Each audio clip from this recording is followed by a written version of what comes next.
Brought to you by Vigard. ಯಾವುದೇ ಒಬ್ಬ ವ್ಯಕ್ತಿಗಳು ಹಣದ ಆರೋಪವನ್ನು ಮಾಡ್ತಕ್ಕಂಥವ್ರು ಯಾವನಾದರೂ ಭೂಮಿ ಮೇಲೆ ನನಗೆ ಹಣ ಕೊಟ್ಟ ಅಂತಂದರೆ ನಾ ಕೊಟ್ಟಿನಿ ಅಂತ ಬರಬೇಕು. ನಾನು ಹೇಳ್ತಾ ಇರೋದು ಇಸ್ಕೊಂಡಿರಬೇಕು ಅಂತ ಅವ್ರು ಹೇಳಕತ್ತಾರಲ್ಲ, ಹಣ ಕೊಟ್ಟಿನಿ ಅನ್ನುವಂಥ ಯಾವುದಾದ್ರೂ ವ್ಯಕ್ತಿ ಭೂಮಿ ಮೇಲೆ ಬರಲಿ. ನನಗೆ ಕಾಣಿಕೆ ಕೊಟ್ಟವ್ರು ಲಕ್ಷ ಜನ ಬರ್ತಾರೆ.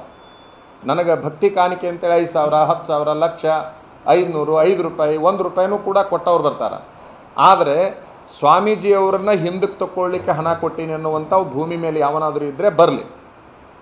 ಒಂದು ಹಿಂದಕ್ಕೆ ಚುನಾವಣೆಗೆ ನಿಲ್ಲಕ್ಕೂ ಹಣ ನಾನಾ ಕೊಟ್ಟಿದ್ದೆ ಅನ್ನೋವಿದ್ರೂ ಕೂಡ ಬರಲಿ. ನಂದು ಬಹಿರಂಗ ಸವಾಲು ಐತಿ. ಹಣದ ಆರೋಪವನ್ನು ಮಾಡ್ತಕ್ಕಂಥವರಿಗೆ ನಾನು ಬಹಿರಂಗ ಸವಾಲು ಕೊಡ್ತೀನಿ. ಯಾವನಾದರೂ ಅಂಥ ಆರೋಪ ಮಾಡ್ತಕ್ಕಂತಹ ವ್ಯಕ್ತಿ ಇದ್ದರೆ ಅವನಿಗೆ ನಿಜವಾದ ನಿಯತ್ತು, ಮಾನವೀಯತೆ, ಆತ್ಮಸಾಕ್ಷಿ ಅಂತಕ್ಕಂಥದ್ದಿತ್ತಂದ್ರೆ ಬಹಿರಂಗಕ್ಕೆ ಬರಲಿ.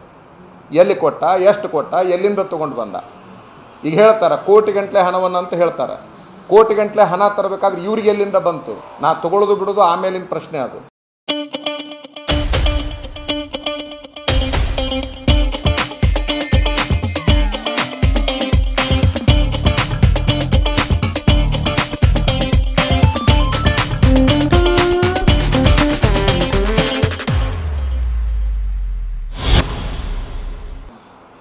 ಇವ್ರಿಗೆ ಎಲ್ಲಿಂದ ಬಂತದು ಹಣ ಅನ್ನುವಂಥದ್ದನ್ನು ಕೂಡ ಬಹಳ ಮುಖ್ಯ ಆಗ್ತದೆ. ₹5, ₹10, ₹100 ನನಗೆ ತಂದು ಕೊಡೋದು ಬೇರೆ.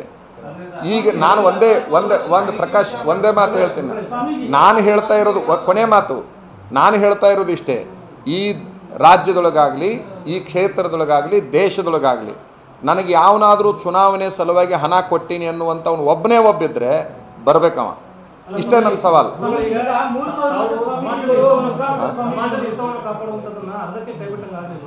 ಅಲ್ಲ, ನಾನು ಹೇಳ್ತಾ ಇರೋದು ನಾನು ಹೋರಾಟ ನಿಲ್ಲಿಸಿನಿ ಅಂತ ಹೇಳಿಲ್ಲ. ಸಮಾಜದ ಹಿತವನ್ನು ಕೈ ಬಿಡು ಪ್ರಶ್ನೆನೇ ಇಲ್ಲ.